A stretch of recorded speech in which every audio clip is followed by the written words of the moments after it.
pada saat di perjalanan kan kita lewat Tasikmalaya tuh bang. Kita orang kan tuh tanjakan angker tuh bang ya. Kita lewatin itu bang, awalnya nggak ada masalah apa-apa bang. Kan jalannya kan agak nikung gitu kan, terus agak naik kan bang kalau dari Tasikmalaya. Nah terus tiba-tiba itu di situ dia lapar, dia ke dapur.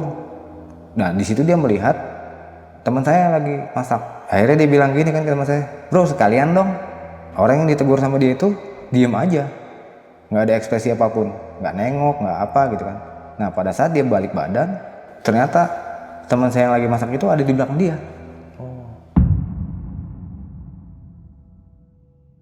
Assalamualaikum warahmatullahi wabarakatuh. Balik lagi sama gua, Badru Capslow. Terima kasih buat teman-teman yang udah klik video ini. Semoga teman-teman di rumah selalu dalam keadaan sehat walafiat dan rezekinya dan dimudahkan segala urusan-urusannya. Dan juga nih buat teman-teman di rumah yang punya kisah pengalaman horor, jangan disimpan aja, langsung aja kirim ke nomor WhatsApp itu tuh. Kuy, kita gibah di sini. Dan kali ini kita udah berhasil lagi nih sob buat menghadirkan salah satu narasumber yang bakal berbagi kisah pengalaman horornya. Jadi tahun 2018 beliau sempat nih melakukan perjalanan dari Bekasi menuju Pangandaran, Jawa Barat. Nah, saat di sana beliau mengalami nih kejadian horor yang bikin bulu kaki merinding. Oke, langsung kita kenalan siapa Bang Abang di samping gue ini. Halo Bang, siapa namanya nih Bang? Rian bang. Bang Rian, tinggal di mana Bang Rian nih? Saya tinggal di Bekasi. Bekasi. Iya. Bekasinya mana nih Bang? Di Bekasi Barat, Pondok Ungu. Oh Pondok Ungu. Iya. Oke, kita terima kasih Bang Rian ya nyempetin waktunya nih. Iya. Ini waktu perjalanan bawa apa nih Bang untuk ke Pangandaran nih? Kita naik motor ya, ada 12 orang naik motor gitu, 8 motor. Jadi kayak kompoi gitu ya? Ya kita touring di sana. Oke, touring. Jadi beliau ini anak touring sob. Dan terima kasih Bang Rian ya nyempetin waktunya buat datang ke sini dan berbagi pengalaman buat teman-teman di rumah. Oke, tahan dulu ya Bang ya. Gak usah lama-lama lagi, cari posisi ban terbaiknya, siapin kopinya sama cemilannya. Langsung aja kita gibah misteri.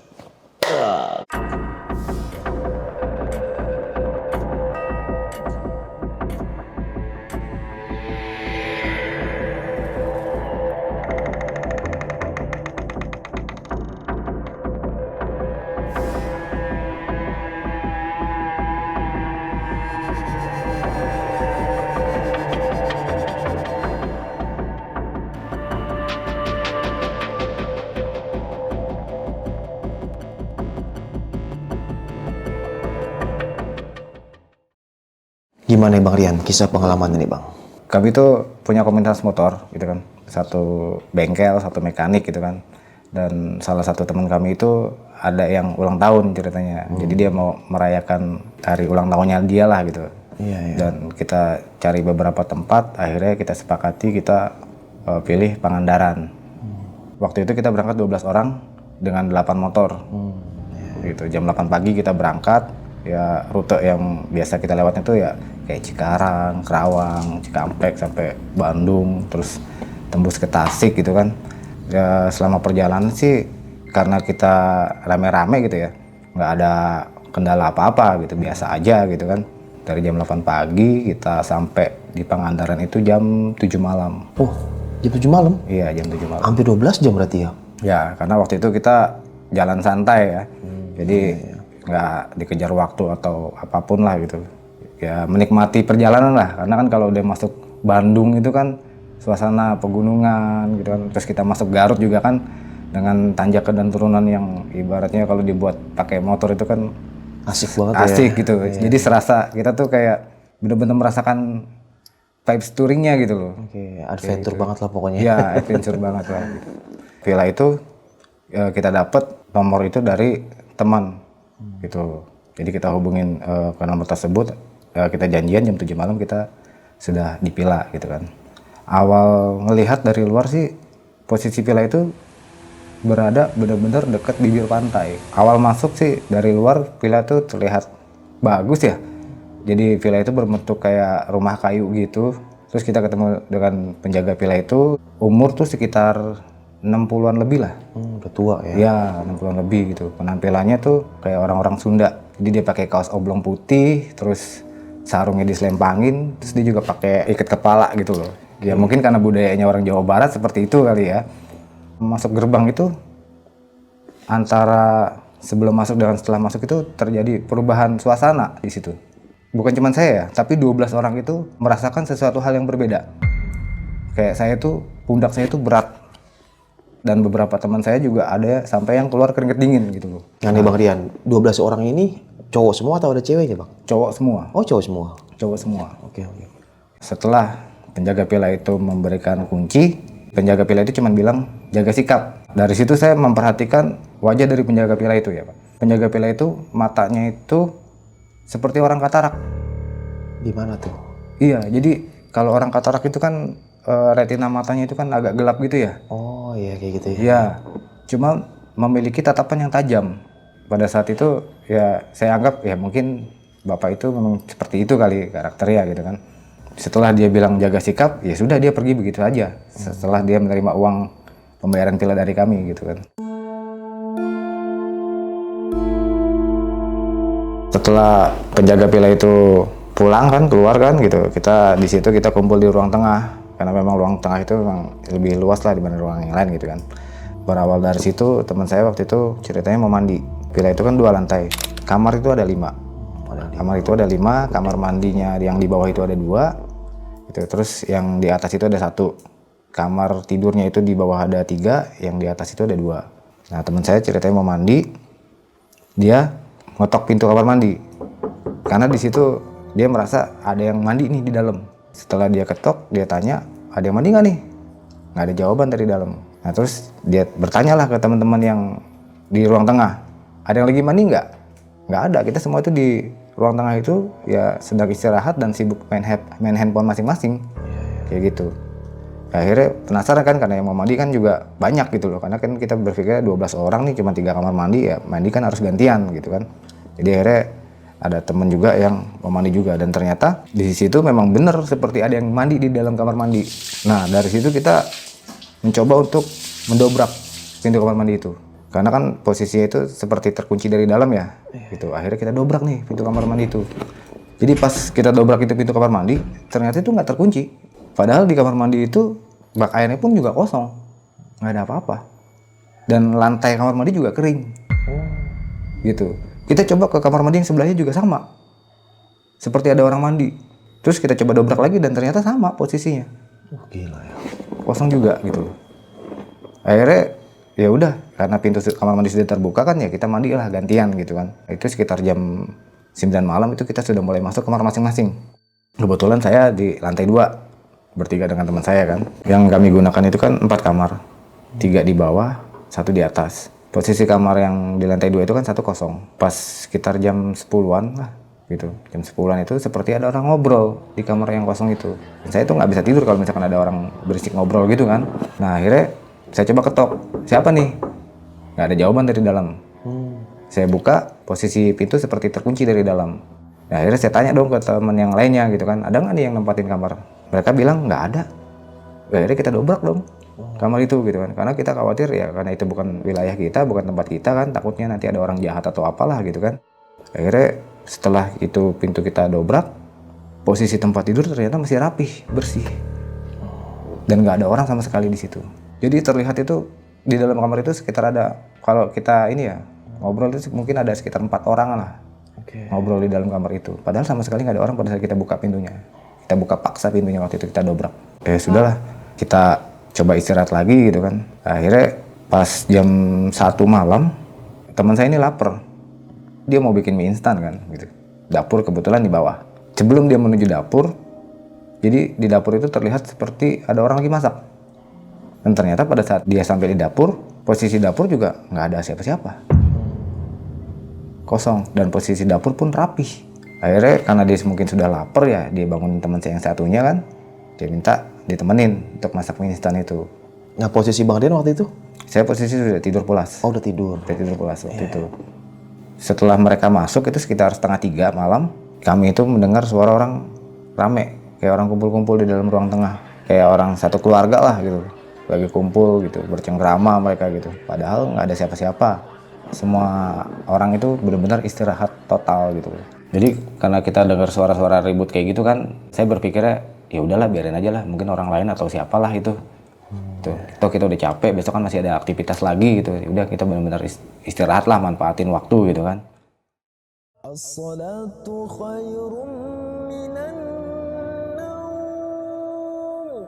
pas menjelang subuh, kan kita bangun semua nih, rame-rame itu mau salat subuh gitu kan. Terus teman saya itu yang beda kamar, kok tiba-tiba ada yang tidur di dapur deket gas. Dan yang satu lagi tuh ada di ruang tamu, posisinya deket pintu. Kaget dong kami semua gitu kan. Kita bangunin lah mereka itu kan. Kita tanya nih, kenapa kok bisa tidur di sini? Dan mereka juga kaget, kenapa kok bisa tidur di situ gitu. Padahal posisi kamar waktu itu juga dikunci dari dalam. Gitu ya, akhirnya ya udah selesai kita sholat subuh berjamaah gitu kan. Ya, paginya ya kita jalan-jalan di pinggir pantai lah gitu. Selama siang itu kita aktivitas itu di pantai terus, di luar terus. Baru pas menjelang maghrib kita pulang, kita ke villa. Aja maghrib kita itu memang udah siap-siap untuk sholat maghrib berjamaah di villa itu. Karena posisi musola atau masjid agak jauh dari villa. Pada saat kita sholat maghrib, tiba-tiba lampu mati semua. Ya karena udah tanggung kan, udah setengah jalan, ya kita terusin sampai selesai sholat maghribnya. Nah salah satu teman saya itu berinisiatif melihat meteran listrik. Dan ternyata posisinya masih on, meteran listrik itu. Cuman yang mati lampu itu hanya villa kami aja. Jalanan semua terang. Semua rumah yang lain, villa-villa yang lain, hotel yang lain tuh nyala. Dan itu terlihat dari villa kami. Hanya villa kami aja yang gelap. Jadi setelah sholat, itu posisi lampu masih belum nyala. Sampai Isya itu masih belum nyala. Dan itu posisinya dalam kondisi lampu padam, itu hujan deras. Kayak badai. Itu jendela di atas, itu terbuka dan tertutup. Walaupun hujan badai, kalau seandainya itu angin, harusnya kan kami yang di dalam rumah itu, yang di villa itu kan terasa anginnya. Itu nggak ada angin masuk, tapi jendela hanya terbuka dan tertutup sendiri. Kayak gimana tuh Bang maksudnya kebukanya? Engselnya itu kan bukan engsel samping, tapi engsel yang atas itu, jadi goyangnya begini. Oh jendela yang begini diangkat Iya. gitu? Jadi kayak ada yang mainin buka, tutup, buka, tutup. Itu semua menyaksikan, 12 orang itu menyaksikan gitu. Karena posisinya mati lampu kan kita penerangan juga kan minim. Akhirnya pakai handphone masing-masing gitu kan. Senter juga kami juga nggak bawa gitu kan. Pakai handphone masing-masing, memastikan ini apa nih. Takutnya ada sesuatu yang masuk, entah itu maling atau apa gitu kan, karena kan kami di situ numpang. Lampu itu baru nyala itu jam 9 malam. Karena kami merasakan hawa yang nggak enak, ya kami putuskan untuk yasinan lah. Mungkin ada sesuatu hal yang salah yang kami perbuat gitu kan, atau mungkin kami tidak melakukan permisi gitu kan sama yang ada di situ gitu kan. Akhirnya kami putuskan untuk yasinan malam itu. Namun setelah kita yasinan itu, malah terornya itu gangguannya itu malah makin menjadi. 12 orang itu semua merasakan.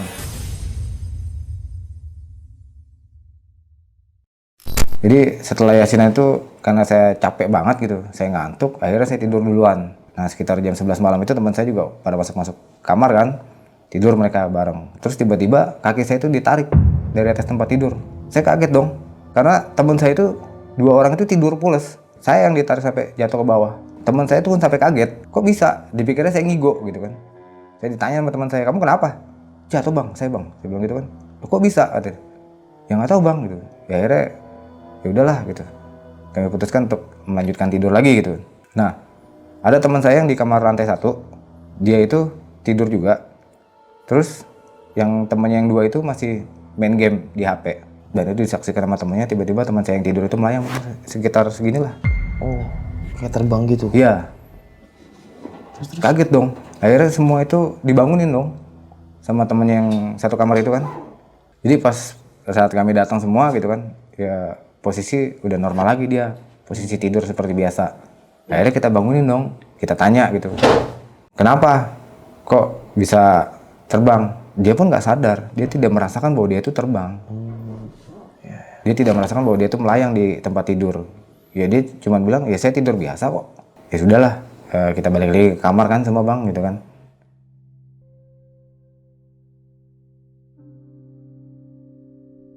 Jadi karena semua udah capek bang ya, akhirnya kami semua tidur semua nih. Tapi kita itu tidur seperti nggak nyaman gitu.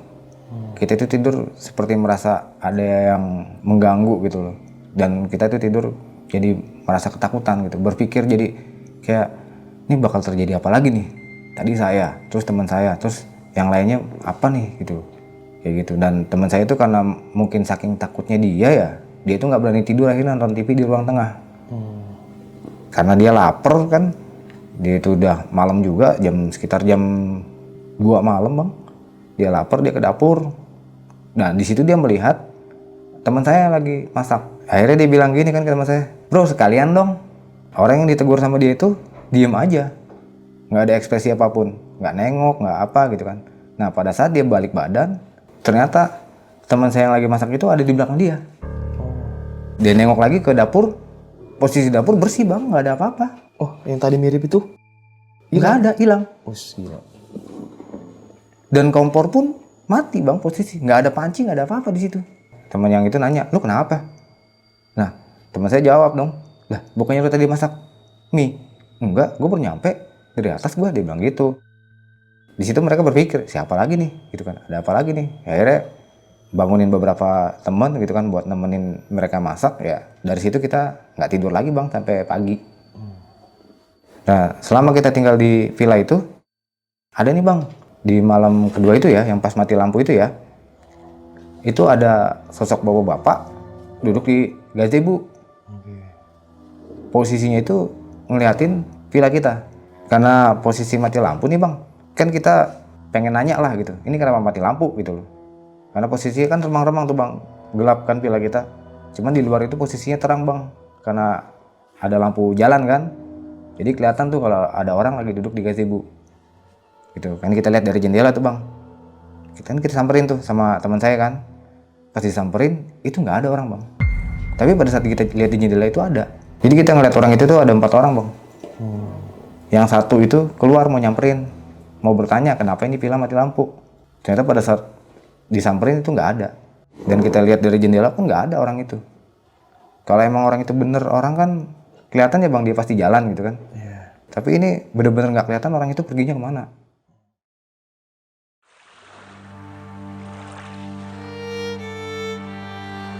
Besokan paginya tuh kita tuh ngadain acara seremonial gitu kan, teman saya yang ulang tahun itu kan. Jadi kita di situ tuh masak-masak bang. Kita belanja nih pagi-pagi kan ke pasar gitu kan. Ya kita beli seafood lah, kayak cumi, kepiting gitu kan, ayam juga gitu kan. Ya kita masak-masak lah bang di situ bang. Anehnya gini bang, dari beberapa menu yang kita masak itu ada satu menu yang hilang. Padahal menunya itu udah matang bang. Apa tuh menunya? Kerang saus tiram. Oke.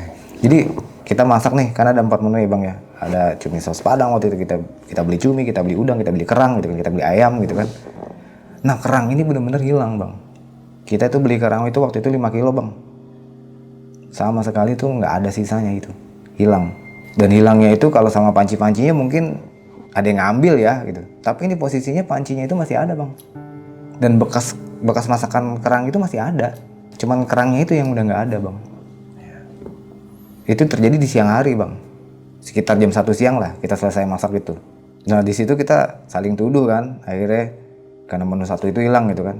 Teman-teman semua juga tidak mengakui lah, karena mereka memang bukan mereka. Dan nggak mungkin juga lah bang, ibaratnya satu orang ngabisin kerang sampai 5 kilo. Itu ditaruh di mana sampai hilang itu? Di atas kompor masih. Oh, kompor. Iya. Jadi posisinya itu, pancinya itu masih ada bang, bekas-bekas masakannya. Gitu, jadi bener-bener habis seperti dimakan gitu. Kerang itu kan ada cangkangnya ya bang ya. Kalau yang makan orang pasti bekas cangkangnya itu pasti ada dong. Oke. Ini sama sekali nggak ada, bener-bener ludes. Karena memang yang kerang itu yang memang sengaja kita masak terakhir bang. Yang lainnya kan udah duluan. Kalau yang lain kan cepat matang kan. Kayak gitu. Kalau ayam bakar kita bakar di luar bang. Kalau yang kayak udang, cumi itu kita masak duluan, karena lebih cepat matangnya gitu kan. Nah yang kerang ini kan kita rebus dulu, baru kita kasih bumbu gitu kan. Nah pada saat itu memang nggak ada orang yang jagain gitu loh.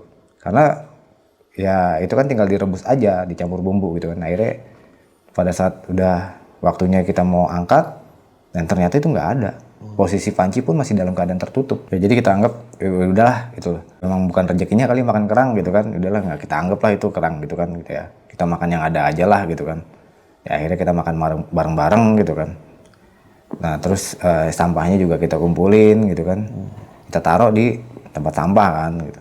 Itu kan selesai kita makan siang itu kan sekitar jam 3-an bang. Kan kita selesai makan itu kita masuk ke dalam sholat asar bareng-bareng kan. Nah pas teman saya itu mau buang sampah, si mamang penjaga villanya itu ada nyamperin kami, bertanya aman nggak? Ya teman saya bilang ada gangguan-gangguan gitu. Terus si mamang itu bilang, itu mah udah biasa gitu, kalian aja yang nggak jaga sikap. Kami merasa sikap yang seperti apa ya, toh kami di situ juga nggak bikin rusuh, gitu kan. Kenapa kami diganggu gitu kan? Kan rencana kami di situ hanya liburan dan kita di situ juga nggak macem-macem, nggak ada perbuatan yang melanggar normal lah. Kita nggak begini-begini gitu ya. Kita nggak minum, kita nggak main perempuan di situ karena cowok semua gitu kan. Kita memang di situ tuh hanya ingin merayakan seremonial teman kita yang ulang tahun aja gitu kan. Karena kan dia yang traktir. Ya diingetin lagi sama tuh mamang, Jaga sikap. udah dia pergi gitu aja. Dengan nada yang sinis gitu dia menyampaikan gitu. Nah akhirnya temen kita itu kan nyampein ke kita gitu. Tadi ketemu sama mamang cuma bilang jaga sikap. Ya kita juga bingung jaga sikap yang seperti apa. Kita nyampe situ pun ngucapin salam kok, permisi gitu kan. Tapi ternyata masih ada gangguan gitu loh. Ya mungkin karena kita cowok semua kali ya bang ya. Ya kalau cowok kan kalau bercanda kan ya agak barbar gitu kan. Ketawanya juga kan barbar gitu kan. Udah heboh dah tuh. Iya gitu. Belum lagi kan kalau udah cowok kan kalau udah ngebully kan. Iya. Kayak gitu. Wajar lah itu. Iya, seperti itu. Habis itu kita sholat maghrib tuh bang. Setelah sholat maghrib, kami yasinan lagi bang. Ya dengan harapan ibaratnya jangan sampai malam ini kita terganggu lagi nih.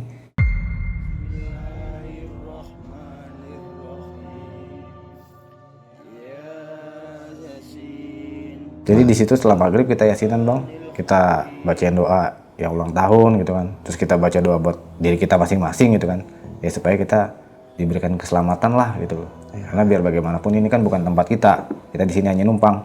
Setelah itu masih ada gangguan lagi bang malam itu. Apa tuh kalau di malam itu gangguan? Itu lebih banyak penampakan bang. Jadi ada teman saya, dia posisi habis sholat maghrib nih bang. Posisi habis sholat maghrib, karena dia kebelet mau pipis, dia ke kamar mandi kan buru-buru. Nah yang namanya cowok itu kan biasanya kalau pipis jarang banget ya dia tutup pintu kamar mandi. Dipikirnya dia tuh ada orang di kamar mandi itu bang, karena memang ada orang. Tiba-tiba pas nengok itu orang bang, itu wajahnya kayak apa ya, kayak orang luka semua itu bang. Kaget dong dia teriak, disamperin dong sama teman-teman kita yang lain gitu kan. Kenapa? Kata dia, tadi gue lihat orang di sini, semuanya tuh penuh luka, kata dia gitu kan. Itu hanya halusinasi lo aja kali. Ya udahlah, karena dia udah kebelet pipis kan akhirnya dia pipis gitu. Terus kita tunggu sampai isya gitu kan. Kita sholat isya lagi berjamaah di situ bang. Jadi pas kita lagi sholat isya bang berjamaah gitu kan, itu ada suara orang nangis bang. Dan itu bukan cuma satu orang yang nangis, kayak banyak. Ada suara perempuan, ada suara anak kecil di situ, ada suara orang dewasa juga.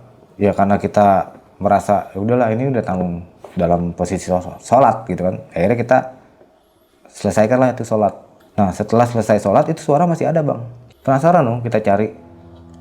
Semua teman-teman nyari, ternyata nggak ada ditemukan orang yang lagi nangis. Yang terdengar tuh hanya suara orang nangis. Jadi akhirnya kita putuskan karena itu udah malam ya, jam 8 malam udahlah, jangan sampai begadang lagi lah, kita masuk kamar masing-masing gitu kan. Nah di saat kita masuk kamar masing-masing itu, selang 1 jam mungkin ya, itu pintu kamar itu digedor bang, dor, kenceng banget. Kaget dong kami gitu kan. Dipikirnya ada apa gitu, apakah ada bencana alam atau ada maling gitu kan. Keluarlah kami gitu kan, nggak ada yang gedor ternyata. Berapa kamar tuh ini gedor? 2 kamar bang. 2 kamar. Iya, yang di bawah juga. Akhirnya kan kami keluar semua dong. Dan anehnya tuh kamar yang di bawah itu kan 3 kamar bang. Yang digedor kan cuma 1. Yang 2 kamar ini kok nggak denger ada suara gedoran, padahal itu gedornya kenceng banget. Dor, kayak orang bangunin ada masalah lah gitu. Tapi yang 2 kamar ini yang nggak digedor itu nggak denger apa-apa bang.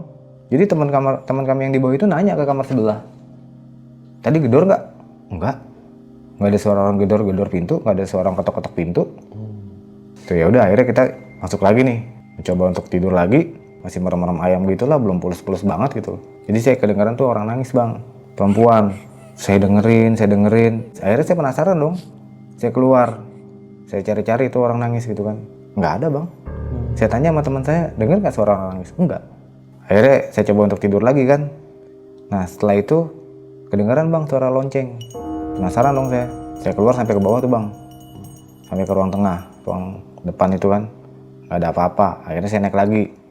Terus saya buka tuh jendela kamar. Memastikan itu suara apa gitu kan. nggak ada apa-apa juga bang. Cuman pada saat itu wangi bang, wangi melati bang, wangi banget. Teman sekamar saya juga mencium wangi itu. Akhirnya saya tutup lagi tuh jendela bang, dan ternyata wanginya masih ada. Kami bertiga tuh putuskan, udahlah tidur aja lah, Bismillah gitu kan.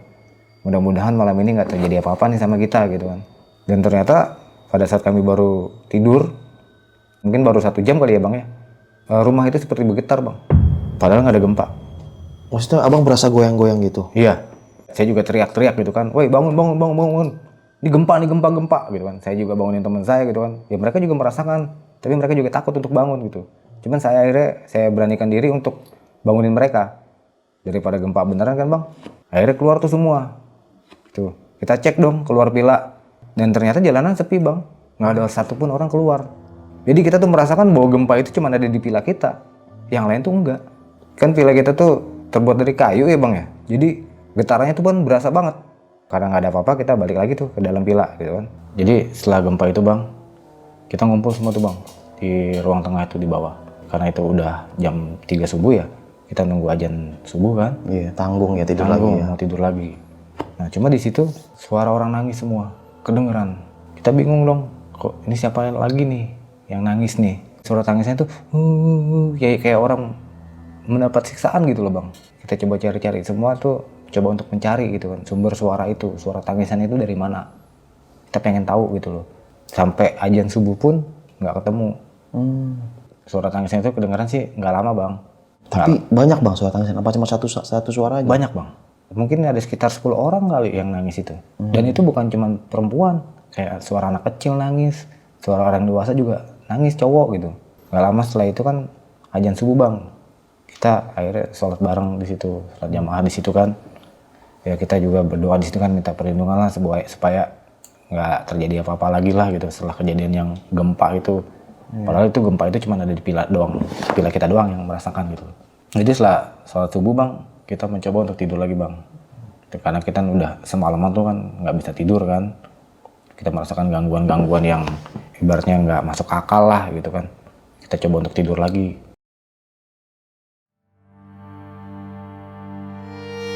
Jadi kita pagi itu jam 9 bangun semua bang. Kita ke pasar, kita belanja buat masak makan hari itu gitu kan. Setelah masak-masak, kita semua pulang. Pas jam 2 bang, kita check out kan. Nah sekitar 200 atau 300 meter dari situ ada warung kopi bang. Jadi kita nongkrong dulu lah di situ gitu kan, warung kopi itu. Nah si penjaga warung itu ibu-ibu tanya sama kita, dari mana? Dari Bekasi, kita bilang gitu kan. Terus nginepnya di mana? Kita kasih tahu, di villa itu bu katanya. Terus ibu tuh tanya lagi, emang nggak apa-apa nginep di villa itu? Kita tanya dong, emang ada apa bu? Biasanya orang nggak ada yang betah di villa itu. Paling 2 jam 3 jam mereka keluar dari villa itu. Ya, memang kenapa bu? Memang selama ini tinggal di villa itu nggak ada gangguan. Ya, pas ibu nanya begitu kan, memang nggak ada gangguan. Teman saya ada yang bilang, iya bu, saya lagi tidur pulas-pulas, tiba-tiba saya tidur di luar bu, di depan. Nah terus ibu itu bilang, selain itu emang ada lagi nggak? Kita bilang ada bu, banyak. Terus ibu itu bilang, ya alhamdulillah ya, selamat semua. Kaget dong kita bang, sebenarnya ada apa sih gitu loh. Sampai kita tuh mengalami gangguan itu setiap malam gitu kan. Kita tanya dong, bu sebenarnya pemilik villa itu siapa? Nggak tahu ibu itu. Oh nggak tahu. Iya. Padahal ibu itu berjualan tuh udah lama bang, udah 20 tahunan di situ. Cuman yang ibu tahu itu nggak ada yang berani tinggal di villa itu. Dan ibu itu bertanya, dapat tinggal di situ dari siapa? Kita kasih tahu dong, ada teman yang kasih tahu nomor telepon penjaga villanya. Terus kok pandangan dari ibu-ibu itu sinis gitu. Kita diliatin satu-satu bang. Sampai kita ditanya berapa orang yang nginep di villa. Kita bilang 12 orang. Dan ibu-ibu itu kelihatan kayak ngitung tuh bang, 12 orang pas nggak nih? Kayak gitu. Nah terus ibu itu setelah ngeliat kita itu pas 12 orang, dia bilang alhamdulillah ya selamat semua. Kaget dong kita semua bang. Jadi setelah itu kita ada sekitar 30 menit atau 1 jam lah kita ngopi di warung itu, ya kita pamit pulang. Ibu-ibu itu bilang mudah-mudahan selamatlah sampai rumah gitu. Terus kita pulang bang, seperti jalur yang kita berangkat itu kan. Nah karena itu posisinya udah sore, pada saat di perjalanan kan kita lewat Tasikmalaya tuh bang. Kata orang kan tuh tanjakan angker tuh bang ya. kita lewatin itu bang, memang awalnya nggak ada masalah apa-apa bang. Kan jalannya kan agak nikung gitu kan, terus agak naik kan bang kalau dari Tasikmalaya. Nah terus tiba-tiba itu di situ semua motor kita tuh hampir tabrakan bang. Karena kita ngelihat ada sekelebat orang mau nyebrang. Oh, jadi kayak ngerem mendadak Iya, semua kita gitu. ngerem mendadak semua. Posisi kita waktu itu kecepatan itu sekitar 80 km per jam. Dan posisinya itu rapat bang, mepet kita. Dan kita hampir tabrakan di situ. Karena kita kaget gitu bang ya, kan kita minggir nih bang. Jadi kita memastikan lagi yang sekelebatan itu orang atau bukan gitu loh. Takutnya kan kita nabrak orang bang, atau nabrak apalah gitu kan. Dan ternyata pada saat kita nengok semua itu nggak ada bang, nggak ada apa-apa. Kayak gitu. Posisi jalanan waktu itu memang sepi bang. Karena memang bukan hari libur kan, jadi aktivitas jalan raya juga kan kendaraan nggak banyak juga.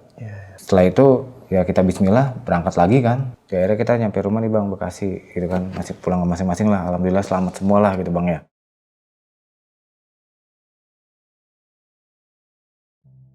Selang 2 minggu setelah itu bang, kita kopdar lagi bang. Kita kumpul kan di bengkel tempat biasa kita gitu kan. Dan di situ banyak nih bang teman-teman yang kemarin juga ikut touring juga datang juga tuh bang ke situ. Nah teman kami yang ulang tahun itu cerita tuh bang. Selang 2 hari setelah di rumah dia itu kesurupan bang. Ah, kesurupan. Iya kesurupan. Jadi dia kesurupan itu teriaknya minta pulang. Akhirnya dipanggil kan bang, orang pintar gitu kan, ustadz gitu kan, datang ke rumahnya. Dari ustadz itu bilang, ini pulang kemana? Dan si teman saya yang kesurupan itu katanya dia itu pulangnya ke villa yang Pangandaran itu bang yang kita sewa. Oh, ngikutin ya. Gitu. Terus Jadi akhirnya pihak keluarga nganterin lah, balik lagi ke villa itu. Setelah sampai kan, barulah di situ dia sadar lagi bang. Akhirnya dia, alhamdulillah dia bisa pulang lagi ke rumah. Ustadznya bilang kalau sampai ini nggak dipulangin, mungkin jiwanya dia yang akan ditinggal di villa itu bang.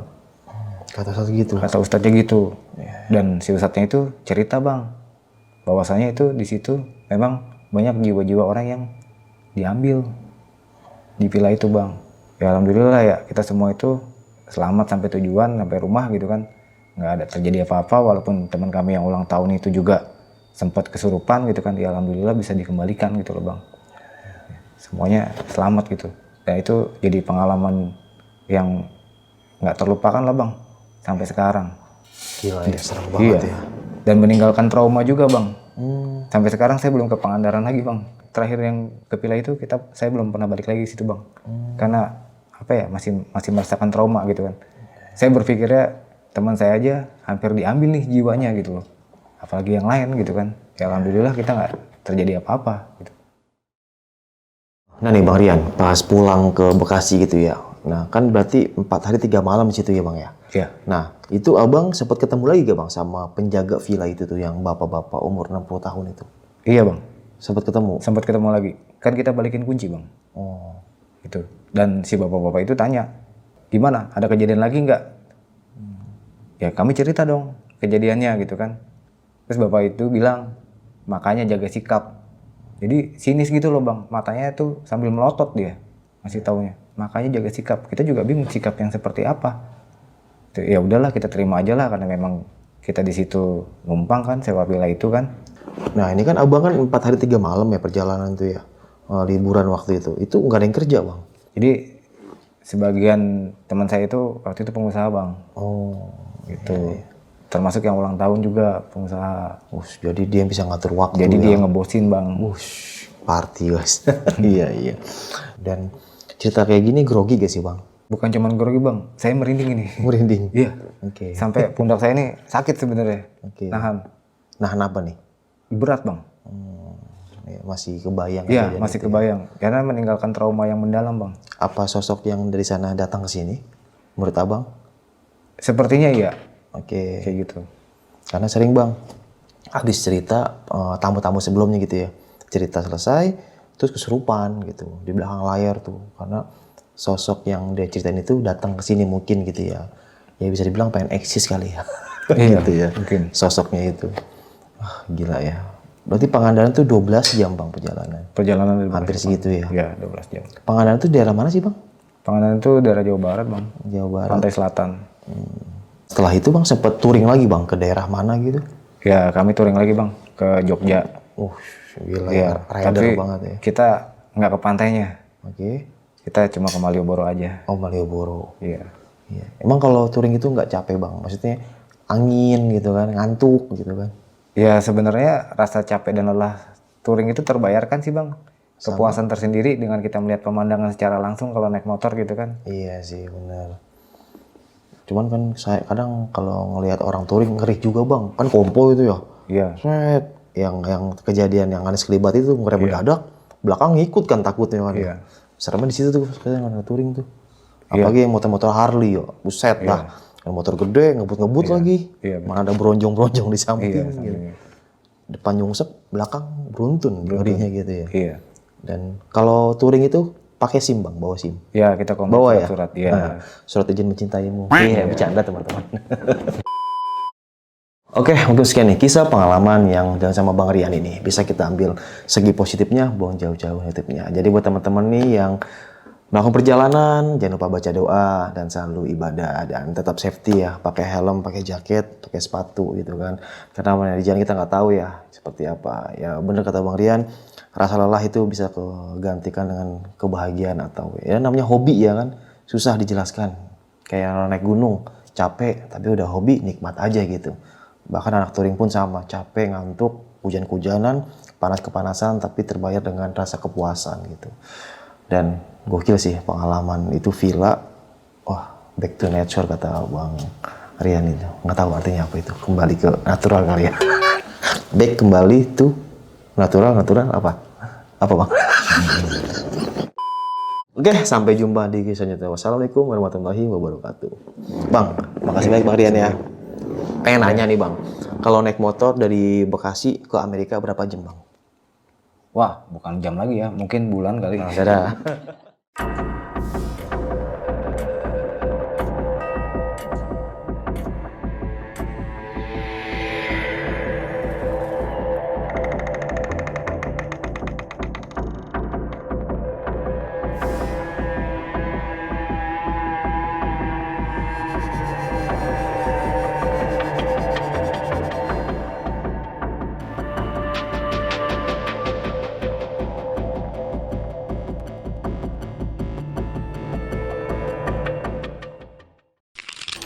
Buat kalian yang punya pengalaman horor, langsung aja chat ke nomor 0877 1671 53372.